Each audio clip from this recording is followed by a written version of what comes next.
வணக்கம் சிம்பாவின் ஜனங்களே, உங்களுக்கு ஒரு சர்ப்ரைஸ். இதோ சிம்பா திரும்பி எங்கள் வீட்டுக்கு வந்துட்டான். எப்படின்னா, இன்றைக்கி காலையில் ஒரு 6 மணிக்கு கதவு கிட்ட இந்த சவுண்டு வந்தது. அப்போ நான் போய் கதவு திறந்தாக்கா இவன் வெளியே நிற்கிறான். அநேகமாக ஒரு 3 வாரம் அல்லது 20 நாள் குழந்தையாக இருப்பான். 1 மாதம் இருக்குன்னு நினைக்கிறேன். இவன் வந்துட்டான். எப்படி, நாங்கள் வந்து ஃபஸ்ட் ஃப்ளோரில் இருக்கிறோம், மாடியில். கேட்டு கீழே பூட்டியிருக்கோம். கேட்டக்கஸ் பூட்டிடுவாங்க. எப்படி மேலே ஏறி வந்தான், இதே மாதிரி தான் சிம்பா. இது மாதிரி ஒரு சின்ன காயம் கொடுத்தா விளையாடுவான். ஸோ வந்ததுமே அவங்க அம்மா மடியில் போய் படுத்துட்டான், எம்மடியில் வந்து படுத்துக்கிட்டான். பாருங்கள், சிம்பா திரும்பி வந்துட்டான். இன்னொரு ஜன்மம் எடுத்து இன்னொரு உருவத்தில் எங்கள் வீட்டுக்கு திரும்பி வந்துட்டான். இப்படி தான் வெளில அங்கே பாரு, பாருல சிம்பா மாதிரி அடியில் ஃப்ரிட்ஜுக்கு அடியில் தேடாம பாரு. அந்த காயுது, அந்த காகிதம் அப்படி எடுத்து கூட ஹெல்ப் பண்ணு.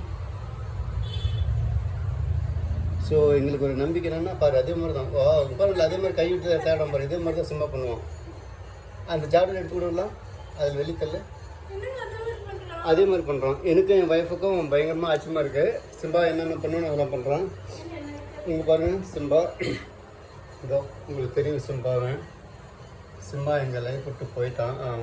ஜனவரி மாதம் 5ஆம் தேதி காலமாயிட்டான். Simba kidney ப்ராப்ளம்னால இருந்துட்டான். நேற்று கூட நான் சிம்பா ரொம்ப ஃபீல் பண்ணி அவனோட ஃப்ரெண்டு வந்து வீட்டில் பால் குடிச்சிருந்தேன். உங்களுக்கு ஒரு வீடியோ போட்டு நீங்கள் பார்த்துருப்பீங்க. ஸோ இப்போ மறுபடியும் இந்த சிம்பா வந்து இன்றைக்கி இப்படி ஒரு உருவத்தில் வந்துருக்குறோம். நீங்கள் பாருங்கள், நீங்கள் பாருங்கள், சிம்பா வந்துட்டான். அவங்க அம்மா மடியில் போய் படுத்துக்கிறான், என் மடியில் வந்து இருக்கிறான். இங்கே சிம்பா பிடிச்சிம்மாங்க, இங்கே இதோ பாருங்கள், சின்ன குழந்தை, குட்டி குழந்தை எப்படி மேலே ஏறி வந்தான்னு எங்களுக்கு ரொம்ப ஆச்சரியமாக இருக்குது. ஸோ உங்களுக்கு எல்லாருக்கும் அந்த ஒரு குட் நியூஸ் சொல்கிறதுக்காக தான் இந்த வீடியோ. பாருங்கள் எப்படி இருக்கான் பாருங்கள். இன்றைக்கி தான் ஜஸ்ட் வந்தான். எல்லா பக்கம் விளையாடுறோம், எவ்வளோ எப்படியாக இருக்கிறோம், சந்தோஷமாக இருக்கும் பாருங்கள். ஃபஸ்ட் நாள் வந்த போன சப்போஸ் வேறு போன இருந்ததுன்னா இப்படி சந்தோஷமாக இருக்காது. கத்தும், அவங்க அம்மா விட்டு வந்து கத்தும். ஆனால் வந்து ரொம்ப நல்லா ஆக்டிவாக சந்தோஷமாக இருக்கும். அதனால் எங்களுக்கு ஒரு நம்பிக்கை, இவன் தான் சிம்பாவாக திரும்ப வந்திருப்போன்னு எங்கள் லைஃப்பில். நான் வந்து கடவுள் கிட்ட வேண்டிய நாள் கிடையாது.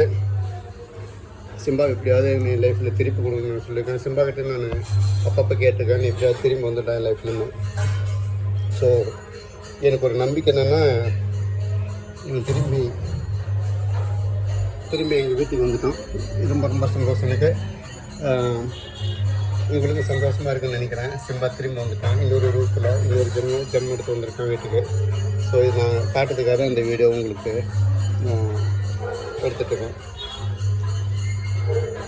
ஸோ ரொம்ப ரொம்ப நன்றி கடவுளுக்கு. சிம்பாவை வந்து எங்களுக்கே திருப்பி கொடுத்துட்டாரு. ஆண்டவருக்கு ரொம்ப நன்றி. என்னென்ன அவன் பண்ணணும் அதே சேட்டைகள் பண்ணுறான், அதே மாதிரி இருக்கிறான், ஆக்டிவாக இருக்கான். சின்ன குட்டி இப்போ தான் வந்தான். ஜஸ்ட்டு காலையில் 6 மணி. இப்போ ஜஸ்ட்டு வந்து பாருங்கள், டைம் பாருங்கள், மணி 8 தான் வந்து இப்போ 1.5 மணி நேரம் ஆகுது வீட்டுக்கு வந்து. ஆனால் நல்லா ஆக்டிவாக இருக்கான் பாருங்கள். ரொம்ப ரொம்ப ஆக்டிவாக இருக்கான், ஜாலியாக இருக்கான், சந்தோஷமாக இருக்கான். அவனுக்காக இங்கே குட்டிங்க அவனுக்காக எங்கள் பால் நாங்கள் சிம்பாவோட தட்டு தான் வந்து எல்லாமே. சிம்பாவோட சாப்பாட்டு தட்டு நாங்கள் பத்திரம் வச்சுருந்தோம். சாப்பாடு, தண்ணி, பால் அவனுக்காக நாங்கள் ரெடியாக வச்சுருக்கோம். இன்னும் அவங்க பால் சரியாக குடிக்க தெரியல. சின்ன குழந்தை அப்பப்போ வந்து ஒரு 2 சிப் குடிக்கிறான், போயிடுறான். ஸோ பாருங்கள், சிம்பா வந்துட்டான். எங்களுக்கு ரொம்ப சந்தோஷம். லைஃப்பில் திரும்பி வந்துட்டான். ரொம்ப ரொம்ப சந்தோஷம் எங்களுக்கு. சரிங்க, இனிமேல் அடுத்த வீடியோவில் பார்க்கலாம். இன்னும் செய்கிற சேட்டைகளெல்லாம் உங்களுக்கு அடுத்த வீடியோவில் போடுறேன். சப்போர்ட் பண்ணுங்கள். சிம்பா திரும்ப வந்துட்டான், எனக்கு ரொம்ப சந்தோஷம். சரி, மீண்டும் இன்னொரு வீடியோவில் சந்திக்கலாங்க. ரொம்ப நன்றி.